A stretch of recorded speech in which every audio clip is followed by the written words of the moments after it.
Bersatu dalam doa, damai sejahtera dari Tuhan Allah kita, itulah yang melampaui segala akal dan pikiranmu, di dalam Kristus Yesus Tuhan kita. Amin. Salam, Bapak Ibu Saudara-saudara yang terkasih dalam nama Tuhan kita Yesus Kristus. Firman Tuhan yang menyapa kita pada pagi hari ini terambil dari Kolose, pasalnya yang kedua, ayatnya yang ketujuh. Demikian firman Tuhan. Hendaklah kamu berakar di dalam Dia dan dibangun di atas Dia.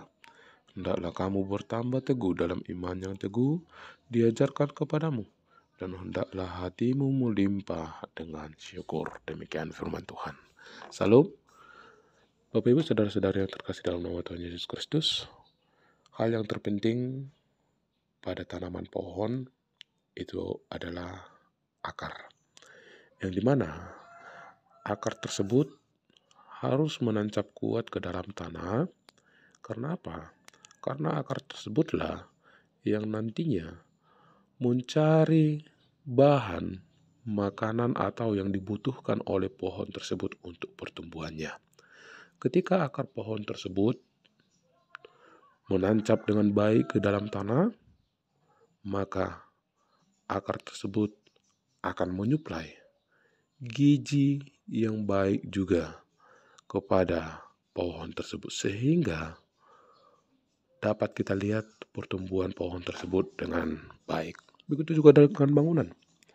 Yang menjadi kunci di dalam bangunan, suatu bangunan rumah ataupun gedung, itu adalah kepada pondasinya.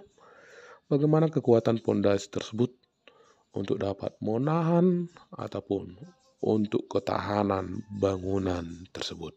Ketika pondasi kita gali semakin dalam, maka ketahanan bangunan juga akan semakin kuat.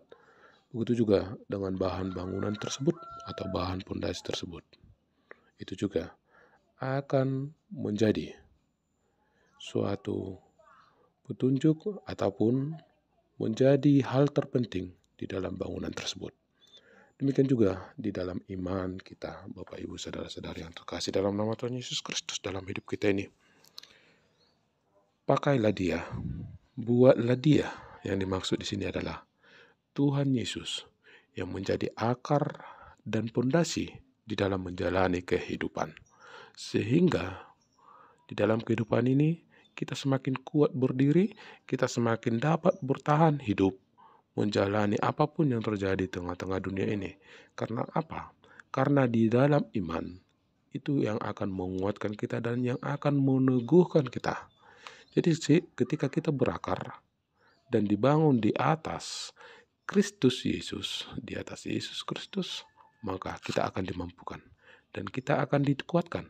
Kita akan semakin teguh berjalan di dalam hidup ini, sehingga apapun yang terjadi dalam kehidupan kita, kita mampu untuk mengucap syukur. Karena apa? Karena kita selalu ditopang dan selalu kuat bersama dengan Tuhan yang menjadi akar kehidupan kita dan yang menjadi pondasi di dalam hidup kita. Amin. Kita bersatu dalam doa. Terima kasih Bapa di surga buat firman-Mu yang mengajak kami pada pagi hari ini supaya kami berakar di dalam nama Tuhan Yesus Kristus. Itulah yang menjadi pondasi kami di dalam menjalani hari-hari kami, sehingga kami dimampukan dan dikuatkan dan teguh di dalam iman, sehingga kami mampu untuk bersyukur. Terima kasih Bapak, dalam nama anak-Mu Tuhan Yesus Kristus kami berdoa. Amin.